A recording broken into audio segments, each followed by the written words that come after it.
Honestly, if I didn't have you, baby, I don't know. Okay. If I didn't have him, if I didn't keep just trusting in God, I feel like I wouldn't be where I am today. I just had to keep pushing myself. I promise I'm yours, always and forever, through the good and the bad, for worse or for better. I wanna be with you for the rest of my days. I promise I'll love you forever and ever and always. Hey. It's recording. It's recording? Yeah. What's up, GNS family? We gotta do it together. We gotta do it together. Okay. We count. One, and don't play games. One, Stacy likes playing games. Okay, go. 1, 2, 3. What's up, GNS family? Welcome back to our channel. So if you're new to the channel, don't forget to hit that subscribe button. Tell them to hit that subscribe. Yeah, don't forget to subscribe and also follow us on TikTok and Instagram. We post a bit more Of on our there. day-to-day life. Yeah. So yeah, we're back with another YouTube video, but today we want to share something a bit more deeper. We just want to give you guys a little bit of an update on what's been happening, and we wanted to go deeper a bit more onto what we talked about on Instagram, on why Stacy had to take a pause on the gym and what we went through around that time. So yeah, baby, why did you leave the gym? Let's go. Well, for a long time, I feel like I suffered from self-sabotage, self-infliction, just low self-esteem with myself. Like, I didn't like how I look, I didn't like my body image. I was just so like in my head about that, and I think it seeped through into my relationship a lot because I wasn't confident in the things that I was doing. I was really just, it came off as more like I was faking it, and he could see it as well. But at the same time, like, because of the self-sabotage, I used to like say like, oh, I'll start the gym and all that. But then I was so scared. I was double thinking every single thing. I was like, no, what if I go and like people are looking at me, or what if I go and like I can't do this? So we kind of pushed it until like Gash moved here. So then when he moved here at the beginning of this year, we were like, you know what? Let's go gym together. I'm sorry for interrupting, That's but like, thank you for letting me know, because I know sometimes it's really hard to like open up about things like that. A lot of people feel unsafe to open up about their insecurities in relationships for fear of being judged or misunderstood. So you actually opening up to me was like a milestone for me, like to see that you at least being vulnerable with me. So yeah, I didn't take that lightly, maybe. It's okay.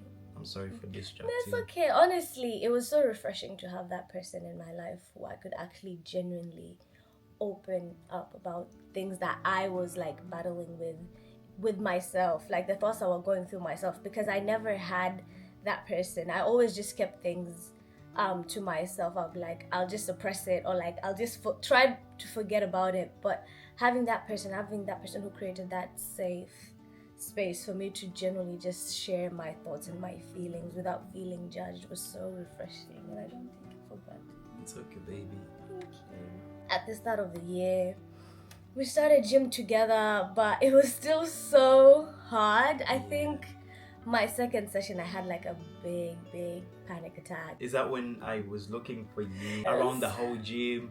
I was like, oh my god, like the gym is so big, so I had to like look, oh my god, where is she? I called her, and then I eventually saw her come out of the toilet. I was like, is everything okay? And she was bawling her eyes out. I was like, I don't know what's wrong with me. I'm scared. I don't know whether I'm doing things right. I feel like this is not for me. So I'm sorry. It's okay. No, that's generally what was happening. Those were the thoughts going through my head. Like I was like, I can't do it.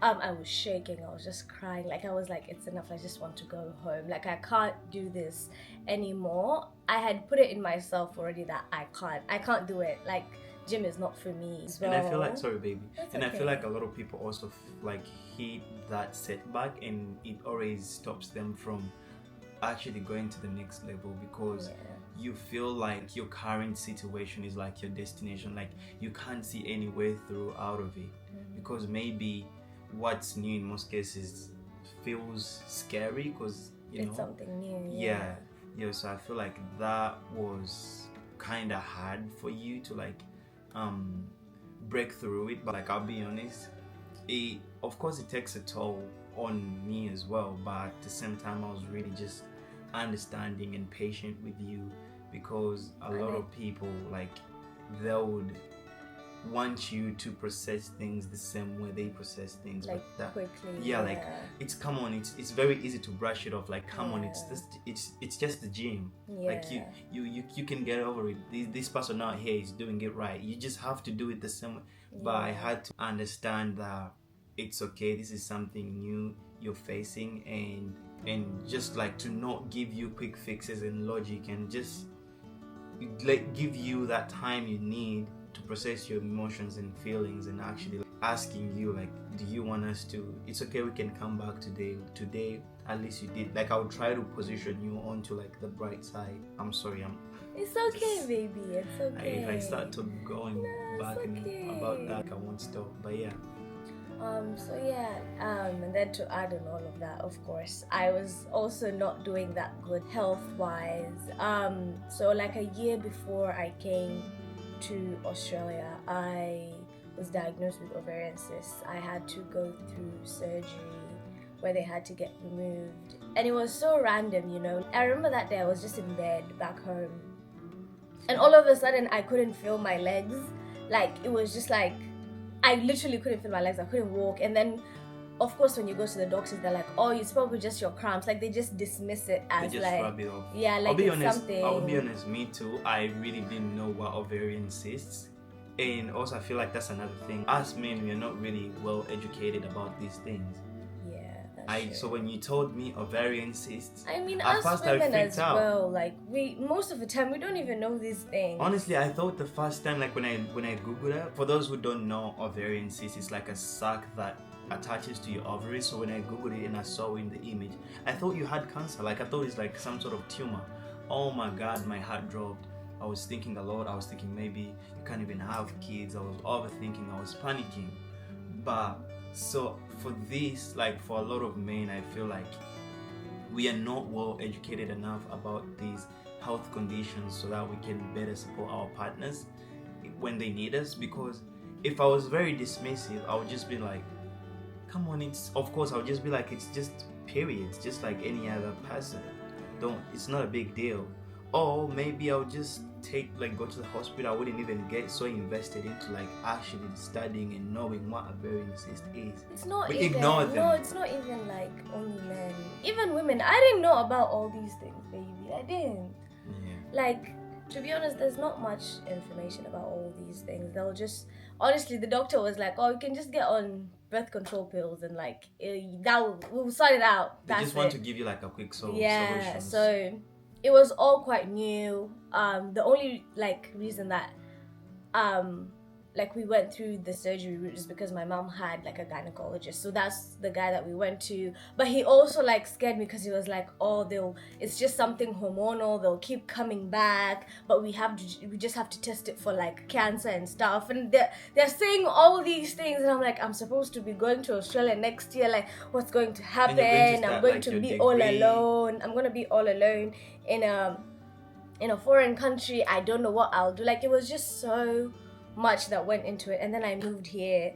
Everything was fine for a while until now, that time that I started gym again. Everything is going. Everything was going fine. Like, those, I was still to break like out of that shell. Yeah. Like being confident. Mm-hmm. And then one day I remember actually we went to the beach. It was sunny. It was during summer. It was a beautiful day. We went to the beach. Then we got like African food. We were back home. That big fish. Yeah. We came back home. We was just chilling, and then I came upstairs to come to the bathroom. Then out of nowhere, I kid you not, I just had a random sharp pain. I remember I was downstairs cleaning up. And I was just screaming. And then I had that big scream. I was like, oh my god, what's going on? I thought someone like something bad was happening. And then when I come upstairs, she was screaming, she was vomiting, she was like, don't touch that, oh my god, that hurts, I can't move, you can't. I was freaking out. I was like, what the hell? And at least. I mean, rightfully so, because I was okay a second ago and now I'm just in so much pain. Like, so I have never felt that type of pain ever in my life. Even the first time that I had it wasn't that much pain. It's just that I couldn't feel my legs, but this time it was like so severely bad to the point where I was like, don't touch me, just leave me on the floor, but I'm vomiting at the same, like, it was just so much going on. I genuinely felt so bad for baby because he was like, you could see it on his face, he didn't know what to do, he didn't know what was going on, but at the same time he really tried to like stay calm and stay grounded and just like help me in whichever way he could.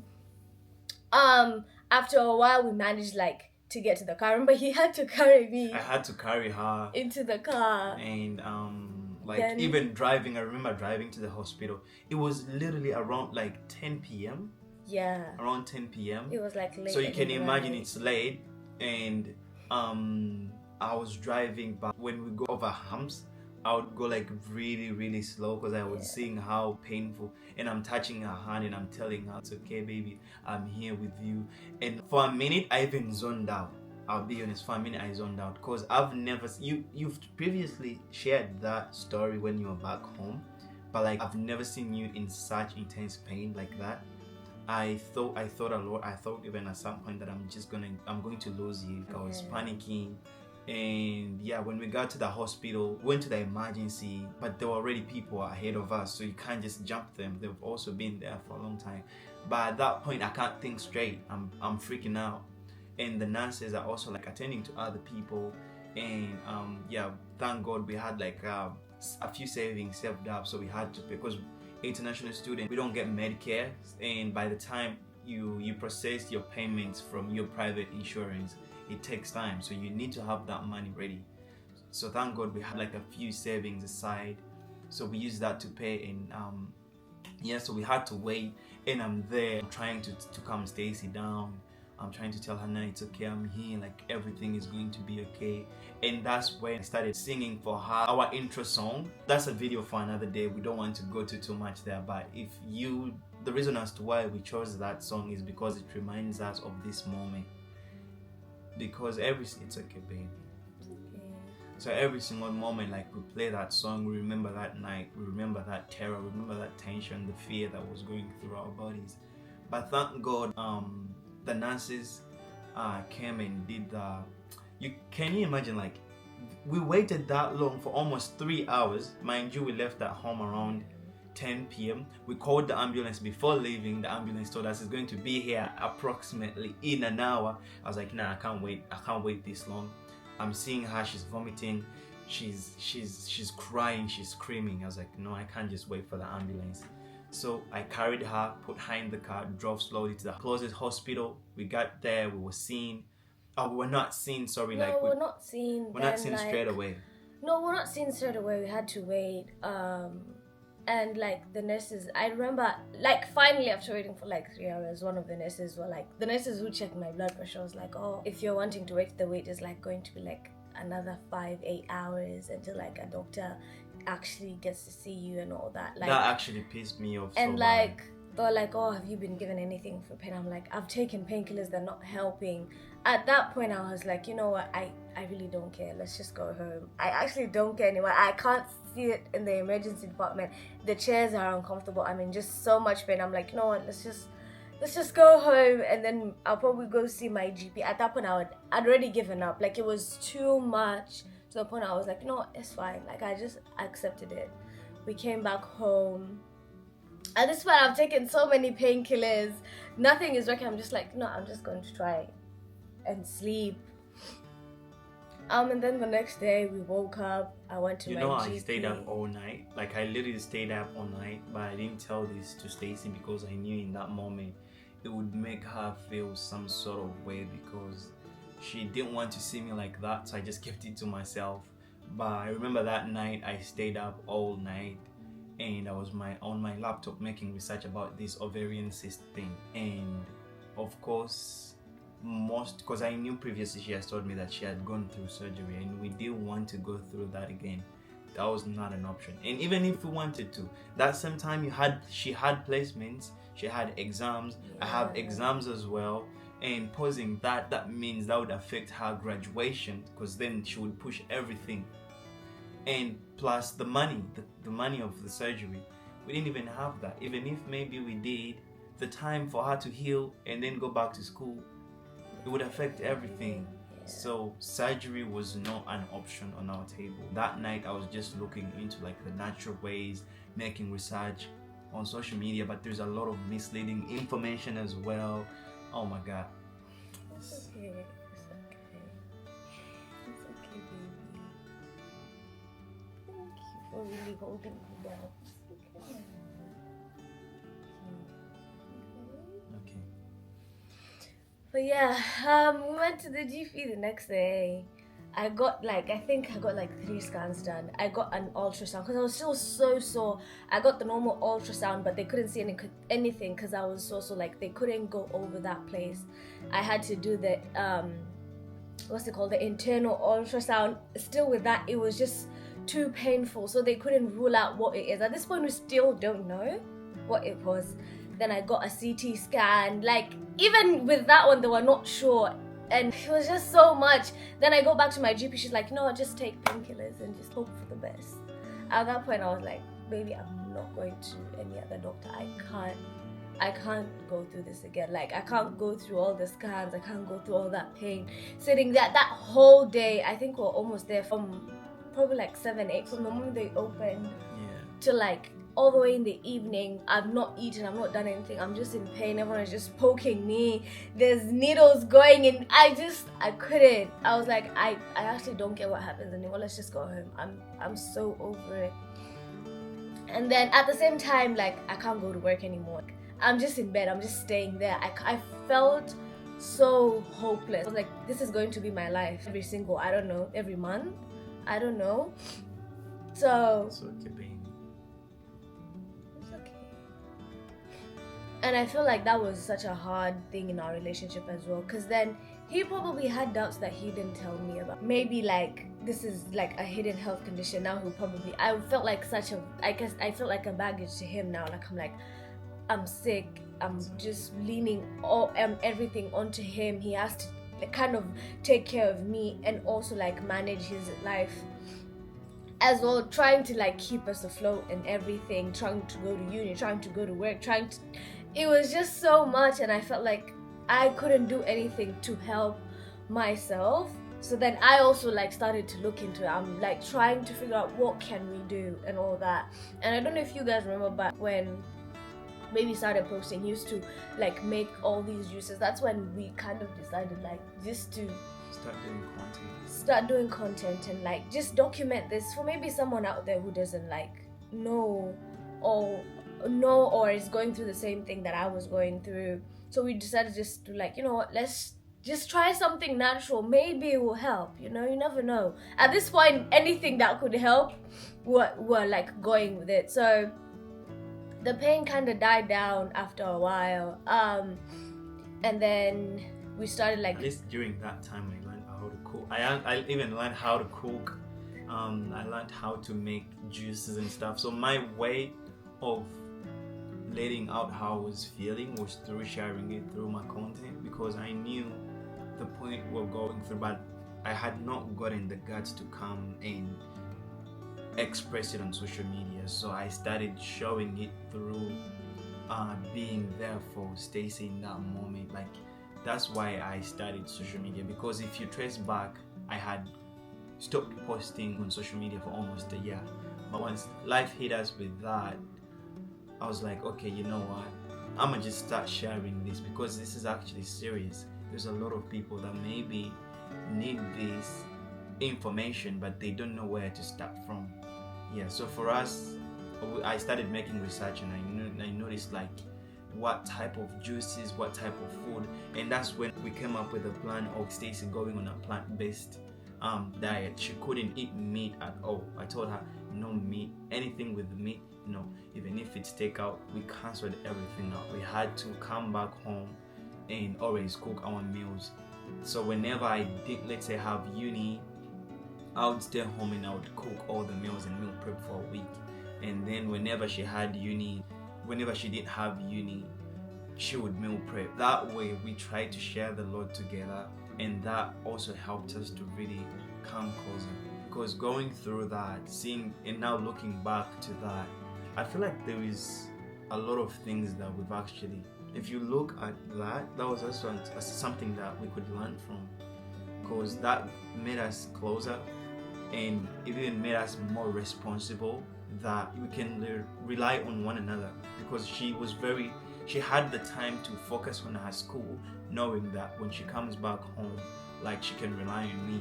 Like, I've already finished cooking, I've already finished anything that we needed to get it out the way. I didn't keep things because, let's say, oh, Stacey can come back and do that. Whatever needed to be done, I did. Even uni was a lot, going through that same pain and uni, and I think that's when your grades dropped a little bit as well. Her grades dropped a little bit, and she's going through all that, and I'm seeing it. So I tried to help like ways I could. So that's how I started like sharing that through our content. So yeah.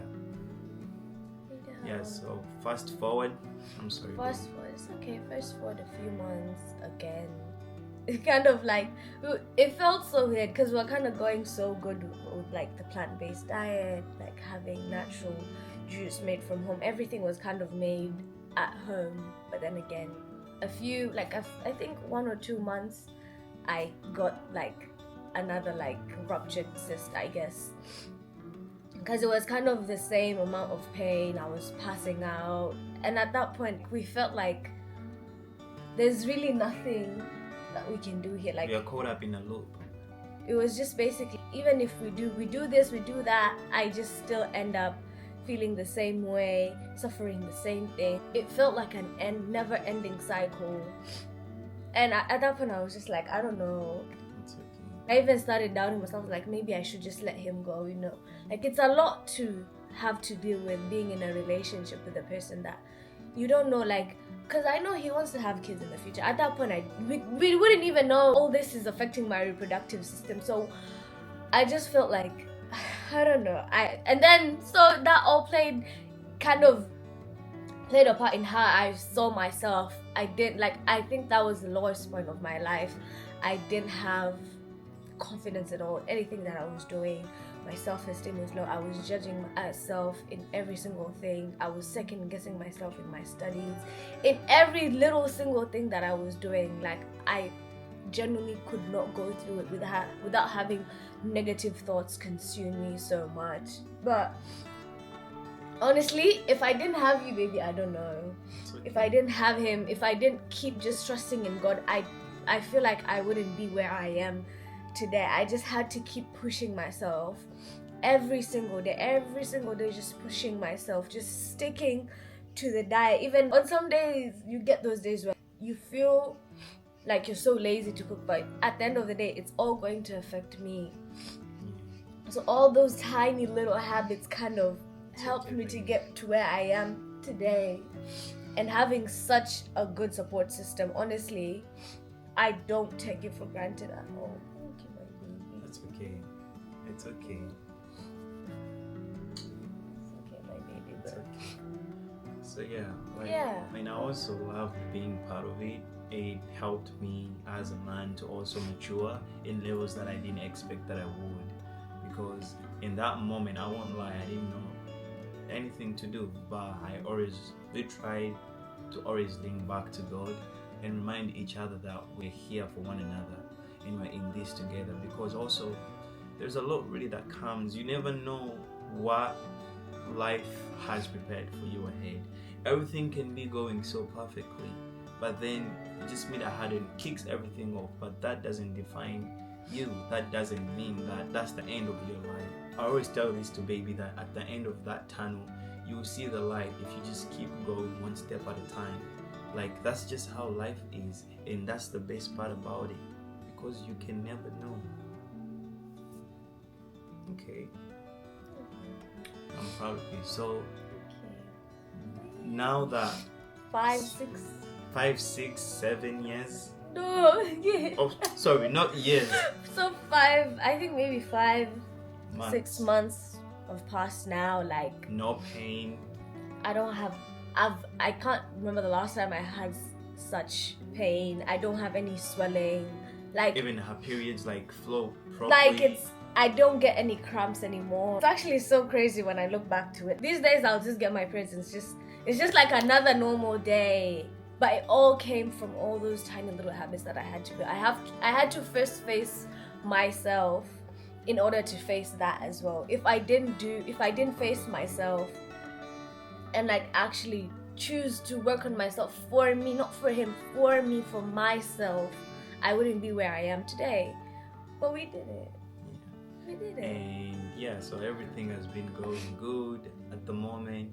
And yes, then we came to the decision like, oh baby, do you want to rejoin the gym again?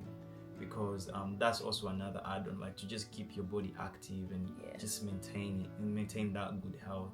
So yeah, that's how Stacey joined the gym. And now, honestly, I feel so much more confident in myself. I don't get no negative thoughts. I'm so positive every single day. Even if I don't have a good gym session, I'm like, it's fine. At least I went. I went, and that's all that matters. Something. I did something. Like, exactly. I don't get no panic attacks. No, it just feels so refreshing. I don't know how to explain it, but I wouldn't have been able to go back the second time if I didn't face myself, if I didn't choose. And that's the bright side about it, because maybe that's what life was telling us too, like to, you know, there is a way life puts you on where. That's why I always also tell you, like, you're where you're meant to be, regardless of how ugly it is, regardless of how bad it is. You're where you're meant to be, because if you try to shift just for a second, you're going to look back and be like, I'm here because that had to happen. So you can't rush it. God is building you in that way, because you say, I want to be the Stacey who is confident.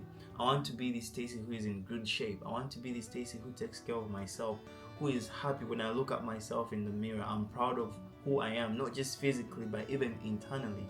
But that takes a lot of work. And sometimes that blessing you're asking for from God is not going to come in glamorous clothes. It's going to come through pain. It's going to come through fear. It's going to come through Having panic. to face yourself. Having to face yourself. And But if challenge you yourself. always keep an open heart, you will always win. Because that's all that matters. I don't want to sound motivational right now, but I'm just really speaking from my heart. Yes, my baby. So yeah, thank you for listening Thank today. you, guys. Bye. Bye team. Bye. Bye what? You already forgot. Okay, I have to get used to this. Bye GNS family.